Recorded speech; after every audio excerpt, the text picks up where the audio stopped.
मेरे प्यारे बच्चों, विशेष तौर से ध्यान दीजिए।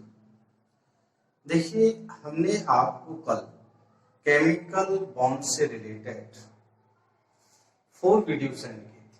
आज उसी के सीक्वेंस में हम आगे अपने इस चैनल पर आज का टॉपिक लेके आए आपके लिए स्पेशली एफसी। इसको हम फॉर्मल चार्ज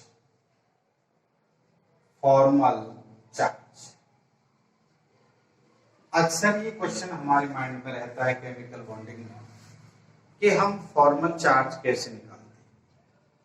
फॉर्मल चार्ज निकालना बड़ी ही इजी है, बड़े आसानी से आप फॉर्मल चार्ज निकाल सकते हैं। सबसे पहले हमें इसका जो फार्मूला है, कैसे हम फॉर्मल चार्ज निकालते हैं वो आप नोट करेंगे। लिखेंगे number Fc is equal to number of valency shell electron, यानी जो वैलेंसी सेल हमने आपको वीडियो फर्स्ट में इसकी बताई थी उसमें कितने इलेक्ट्रॉन है, minus number of non bonded electron, number of non bonded electron, इसके अलावा number of bonded electron minus number of bonded electron upon 2। ये फार्मूला आप याद रखें, बस समझ में आ गई। ये फार्मूला आप याद रखें। इसमें हम देख रहे हैं, आप देखिए Fc is equal to number of valency shell. Hindi medium वाले भी बच्चे विशेष तौर से समझने का प्रयास करें। जो उसकी वैलेंसी सेल होती है उसमें कितने इलेक्ट्रॉन है, फिर उन वैलेंसी सेल के इलेक्ट्रॉन में कितने इलेक्ट्रॉन नॉन बॉन्डेड है और कितने इलेक्ट्रॉन जो है बॉन्ड बना रहे हैं अपॉन 2। ये फार्मूला लगा देते हैं तो आप उसका Fc निकाल सकते हैं। मैं एग्जाम्पल लेता हूँ और एग्जाम्पल के हेल्प से Fc को क्लियर करता हूँ। एग्जाम्पल हमने लिया, देखिए यार, मैं लेता हूं ओजोन। ये क्या लिखा हुआ है, ओजोन। ओजोन की सबसे पहले हम स्ट्रक्चर बनाते हैं। देखिए यार, हमने वो बनाया, यहां डबल बॉन्ड लगाया। देखिए डबल बॉन्ड लगा दिए और इसके बाद यहां आप देख रहे हैं इसमें 1 2 3 4 इसके ये जो इलेक्ट्रॉन हैं इसके साथ इन्होंने कोवेलेंट बॉन्ड बनाया, यानी इस ऑक्सीजन के 2 इलेक्ट्रॉन यहाँ आगे और इसके 2 यहाँ। अब यहाँ आप देखिए इधर इसके क्या होगा, 1 2 3 4 2 इसके शेयर हो गए। अब एक ऑक्सीजन और बची, ये ऑक्सीजन हमने यहाँ नोट कर दी। अब इसके क्या होंगे, 1 2 3 4 5 6 हमने एलडीएस बना ली, यानी कि इसकी लेविस डॉट स्ट्रक्चर बनाई। इसके बाद आप देखिए अब क्या होगा, अब इस ऑक्सीजन और ये ऑक्सीजन दोनों क्या है, इस ऑक्सीजन के लिए किंग एटम बन गए। किंग एटम का मतलब हमने आपको बताया था, जिसके लास्ट में 8 इलेक्ट्रॉन आते हैं उसे हम किंग एटम कहते हैं। और जब किंग एटम बन जाता है तो कौन सा बॉन्ड आता है, कोऑर्डिनेट बॉन्ड। ये हमने आपको बताया था। तो यहाँ कोऑर्डिनेट बॉन्ड में क्या होता है, इसके इलेक्ट्रॉन पेयर इससे शेयर करते हैं, यानी ऐसे इस तरह से ये स्ट्रक्चर ओजोन के हमारे पास बन जाती है। समझ में आया, ये स्ट्रक्चर जो ओजोन की बन जाती है। हमें यहाँ Fc निकालना है, स्ट्रक्चर नहीं बनानी।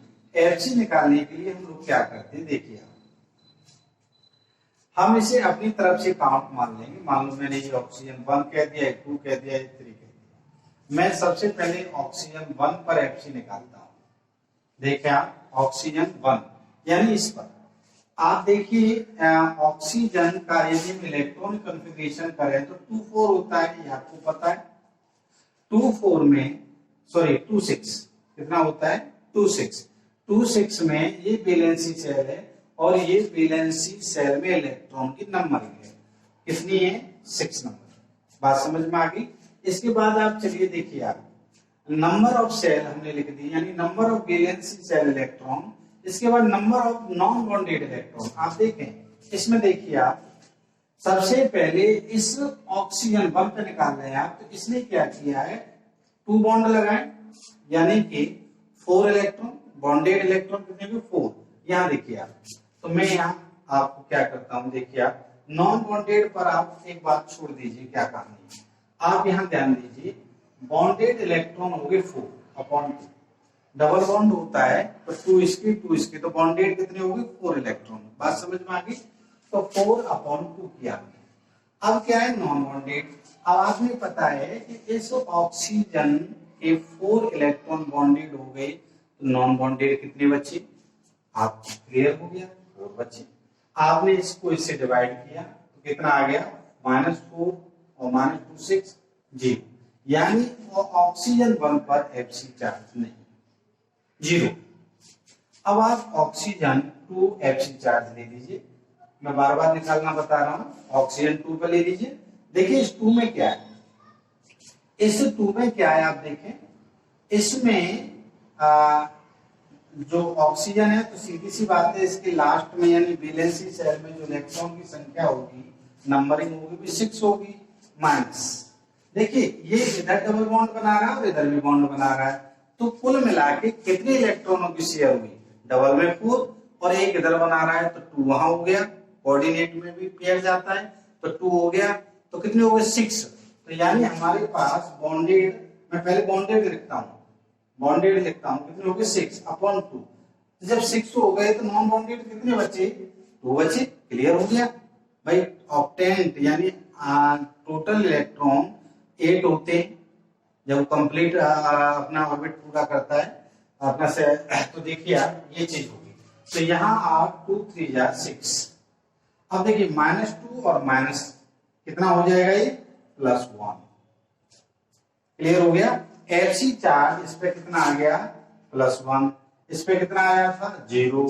अब आप निकाल लीजिए ऑक्सीजन 3 के लिए Fc चार्ज ऑक्सीजन 3 के लिए, तो ऑक्सीजन है तो सीधी सी बात है ये तो हमें रटा हुआ हो जाना चाहिए, 6 हो गया माइनस। बॉन्डेड मैं छोड़ देता हूं, नॉन बॉन्डेड पर देखिए नॉन बॉन्डेड। अब इसमें इसके नॉन बॉन्डेड कितने हुए देखिए आप, भाई का बन गया कर रहा है तो 2 हो जाएगा, सीधी सी बात है। तो 2/2 और 2 हुए तो ये कितने बचे 4 बचे, कितने बचे 4। बस एक मिनट। अब क्या है शेयर नहीं कर रहा, ध्यान रखिए ऑक्सीजन जो है शेयर नहीं कर रहा है। ऑक्सीजन क्या है तो इसके पास तो अपने 6 है या नॉन बॉन्डेड, भाई इसके पास 6 है, 2 यहाँ बॉन्डेड हो गया तो कितने बचे 6 बचे नॉन बॉन्डेड। तो हमारे पास क्या आ गया 2 बन जा 2 यानी कि -1। टोटल Fc कितना हो गया देखिए आप, टोटल Fc कितना आया 0। देख लीजिए एक बार और समझ लीजिए ऑक्सीजन 3 को। ऑक्सीजन 3 में वैलेंस इलेक्ट्रॉन नंबरिंग 6, ये क्या है कोऑर्डिनेट बॉन्ड है तो इसके 6 जो इलेक्ट्रॉन है वो तो नॉन बॉन्डेड है, भाई वो तो आप शेयर नहीं कर रहे तो हमने नॉन बॉन्डेड इलेक्ट्रॉन की नंबरिंग लिख दी। अब यहां बॉन्ड बना रहा है तो 2 इलेक्ट्रॉन हो गए तो 2/2 इक्वल टू। तो आप एक बात को Fc में अच्छी तरह से समझ लें, एक तो वैलेंसी शेल में कितने इलेक्ट्रॉन आ रहे हैं, दूसरा कितने इलेक्ट्रॉन बॉन्ड बनाने वाले को आप काउंट कर लो। एक बात को अच्छी तरह से डाल लीजिए अपने माइंड में, बॉन्डेड और नॉन बॉन्डेड, यानी आप बॉन्डेड की संख्या गिन लीजिए और 8 में से लेस कर दीजिए। सिंगल बॉन्ड लग रहा है तो 2 इलेक्ट्रॉनों का शेयर हो रहा है तो 8 में से -2 गए तो 6 बचे। अब डबल लग रहा है तो 4 हो गया तो 8 में से -4 कर दीजिए 4 बचे। तो इस तरह से हम बॉन्डेड और नॉन बॉन्डेड की नंबर निकाल के Fc यानी फॉर्मल चार्ज बड़े आसानी से निकाल लेते हैं। आप प्रैक्टिस करेंगे तो और अच्छा आएगा, देख लीजिए।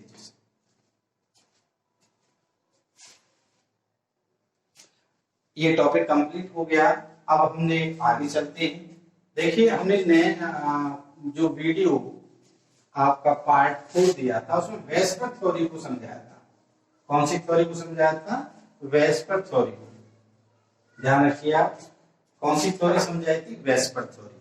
अब आगे उसी में हम आगे बढ़ते हैं। वेस्पर थ्योरी में हमने आपको बताया था वेस्पर थ्योरी क्यों दी गई। वेस्पर थ्योरी की जो नीड थी वो था structure of atom. Structure of atom को एक्सप्लेन करने के लिए वेस्पर थ्योरी दी गई। अब इसमें हम आपको कुछ प्रोसीजर बताते हैं। कोई भी एग्जाम्पल ले लीजिए, स्ट्रक्चर के विषय में मैं आपको अकॉर्डिंग टू वेस्पर थ्योरी कुछ पॉइंट आपको बता देता हूं, इनको आप याद रखिए।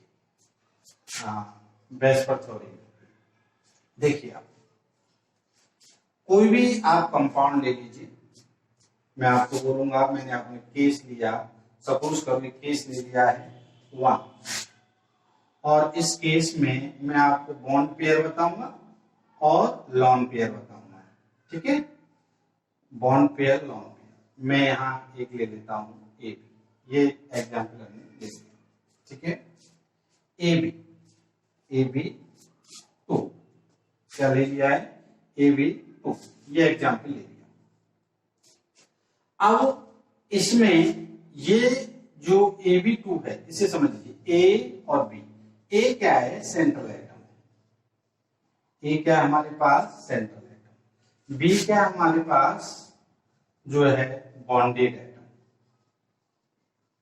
क्या है बॉन्डेड एटम। तो बॉन्डेड एटम कितनी 2, यानी इसमें बॉन्ड पेयर कितनी हो गई 2, ये 2 लिखा हुआ है, और लॉन्ग पेयर वाला कोई कॉलम है नहीं तो हो गए 0। इसी स्ट्रक्चर को देखते हुए हम यहां देखिए ध्यान से, इसकी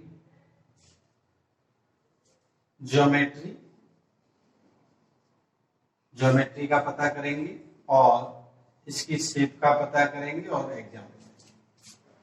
देखिए मैंने एक एग्जाम्पल दिया कार्बन डाइऑक्साइड, ठीक है ना, कार्बन डाइऑक्साइड। अब आप देखिए इसी के साथ साथ एक और अच्छी ट्रिक, ध्यान रखिए, एक और अच्छी ट्रिक मैं आपको बताता हूं कि ज्योमेट्री, शेप और एग्जाम्पल, यहीं पर आपको हम बताते हैं ज्योमेट्री जो है किसी भी मॉलिक्यूल की ज्योमेट्री उसके bond pair plus long pair दोनों से ही निर्धारित होती है, दोनों से डिटरमाइंड होती है। और जो शेप होती है, शेप केवल उसके लॉन्ग पेयर से ही होती है, सॉरी बॉन्ड पेयर से। शेप किससे होती है, उसके बॉन्ड पेयर से ही निर्धारित हो जाती है।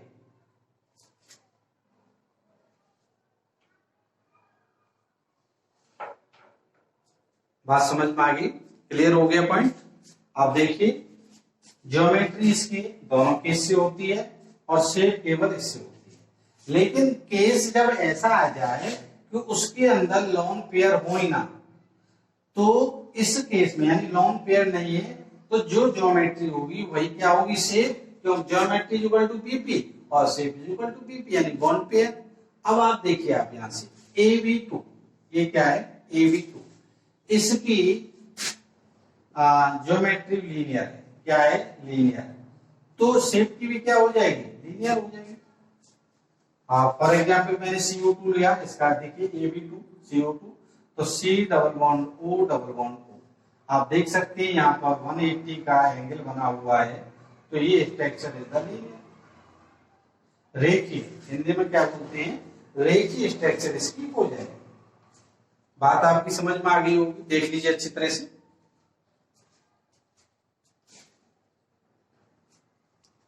ये पॉइंट क्लियर हो गया आपका। वेस्पर थ्योरी के बेस पर हम इस तरह से कैलकुलेट कर लेते हैं। अब आगे हम लेते हैं, देखिए यही मैं आपको एक कंसेप्ट और बता देता हूं। देखिए एक कंसेप्ट और बहुत काम की है इसमें, जो आपको बहुत ही काम आएगी। इसके साथ साथ इसकी ज्योमेट्री हमको पता पड़ गई, लीनियर है, स्ट्रक्चर बना के इसकी ज्योमेट्री का हमको पता पड़ गया। अब ज्योमेट्री पता पड़ गई तो ज्योमेट्री यदि सेम है यानी लॉन्ग पेयर नहीं है तो वही शेप होगी, ये भी क्लियर हो गया, ये पॉइंट क्लियर हो गया। इसके बाद जो हम आगे बताने जा रहे हैं वो बताने जा रहे हैं आपको हाइब्रिड की ट्रिक। जो हाइब्रिडाइजेशन होता है, हाइब्रिडाइजेशन, आप हाइब्रिडाइजेशन की एक ट्रिक मैं बता देता हूं। इस ट्रिक के माध्यम से आप हाइब्रिडाइजेशन चुटकियों में निकाल दोगे। अटैच ऑफ एटम, देखिए एटम इन सेंट्रल एटम, या इस तरह से कह सकते हैं सीधा सीधा attach of atom plus lone pair. ये चीज यदि आपको निकालना आती है तो देखिए attach of atom plus lone pair. आप देखें इस सेंट्रल एटम से कितने एटम अटैच हो रहे हैं? 2। कितने एटम अटैच हो रहे हैं? 2। लॉन पेयर यदि होता तो माना जाता, 0 है तो ये कितना हो गया? 2।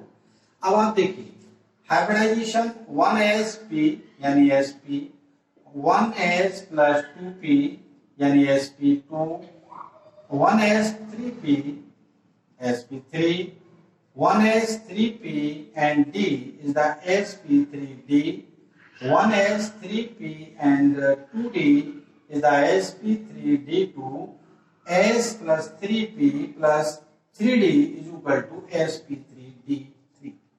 ये आपके हाइब्रिडाइजेशन देखिए क्लियर हो गया। अब क्या करेंगे हम? अब देखिए इस एग्जाम्पल को आप देखें ध्यान से, तो इस एग्जाम्पल में क्या है? अटैच एटम कितने? 2 प्लस 0 तो यानी इक्वल टू 2। तो 2 क्या आ रहा है? ये 2 क्या आ रहा है? देखिए आप ये, तो इसमें हाइब्रिडाइजेशन कौन सा हो गया है? sp hybridisation. क्लियर हो गया पॉइंट? बड़ा आसान है हाइब्रिडाइजेशन निकालना। आप आगे देख लीजिए इसे आगे। हाइब्रिडाइजेशन की ट्रिक याद रखिए, बड़ी आसानी से आप हाइब्रिडाइजेशन निकाल सकते हैं। वेस्पर थ्योरी में अगला स्टेप में चलता हूं। एक एग्जांपल हम ऐसा लेते हैं, मैंने लिया मान लीजिए AB2E1। देखिए यहां ये सेंट्रल एटम है, ये बॉन्डेड एटम है, ये क्या है? ये लॉन पेयर। ध्यान रखिए ये लॉन पेयर एटम है, lone pair atom. Lone pair atom यानी कि ये आपका बॉन्ड पेयर इसमें हो गया 2, लॉन पेयर हो गया 1, टोटल कितना हो गया? 3। ठीक है, टोटल कितना हो गया? 3। तो इसकी जो स्ट्रक्चर बन जाएगी वो ट्राइगोनल प्लेनर बन जाएगी। क्या बन जाएगी? Trigonal planar. ये इसकी स्ट्रक्चर बन गई। 3 से ट्राइगोनल प्लेनर हो गया, 3 से क्या हो गया? Trigonal planar. ये स्ट्रक्चर हमारी बन गई। लेकिन ये क्या ध्यान रखिए, इसकी ज्योमेट्री है। क्या है इसकी? ज्योमेट्री। क्योंकि हमने आपको बताया था कि ज्योमेट्री जो है bond pair plus lone pair से निर्धारित होती है, लेकिन शेप इसकी इसमें केवल बीपी होना चाहिए, लॉन पेयर नहीं। मैं यहां 1 मिनट बताता हूं। देखिए आप, मैंने स्ट्रक्चर बनाई, कोई एग्जाम्पल ऐसा ले लीजिए जिसमें 3 आता हो। मैंने SO2 ले लिया, S, इसने डबल बॉन्ड इधर बनाया और डबल बॉन्ड इधर, और ये इसका लॉन पेयर हो गया। 6 होते हैं सल्फर में। तो देखिए ये इसकी स्ट्रक्चर हो गई, ज्योमेट्री होगी इसकी ट्राइगोनल प्लेनर। ऐसे करके ट्राइगोनल प्लेनर इसकी स्ट्रक्चर ज्योमेट्री होगी। अब शेप क्या होगा? शेप में हम क्या करेंगे? ये चीज नहीं होगी, तो हमारे पास ऐसे समझ सकते हैं, ऐसे ये इसका लॉन पेयर है। लॉन पेयर को दबा दिया तो स्ट्रक्चर कैसी होगी? ये स्ट्रक्चर कहलाती है इसकी बैंड शेप। शेप क्या हो जाएगी? बैंड कहते हैं, बैंड, झुकी हुई। तो ये आपका शेप होगी। इसका हाइब्रिडाइजेशन निकालना है तो बड़ा आसान है हाइब्रिडाइजेशन। हाइब्रिडाइजेशन में क्या हो जाएगा? sp2 हो जाएगा। एकदम रटा हुआ सिस्टम। फार्मूला वही अटैच्ड ऑफ एटम और प्लस इसका जो है लॉन पेयर। तो अटैच्ड एटम 2 और 1 लॉन पेयर 3 हो गया, sp2 हो गया, टोटल 3। तो इस तरह से हम वेस्पर थ्योरी के थ्रू किसी भी मॉलिक्यूल की स्ट्रक्चर आसानी से ज्ञात कर सकते हैं और उस मॉलिक्यूल में हाइब्रिडाइजेशन ज्ञात कर सकते हैं। तो ठीक नेक्स्ट वीडियो में हम लेके आते हैं बीबीटी थ्योरी। थैंक यू, नमस्कार।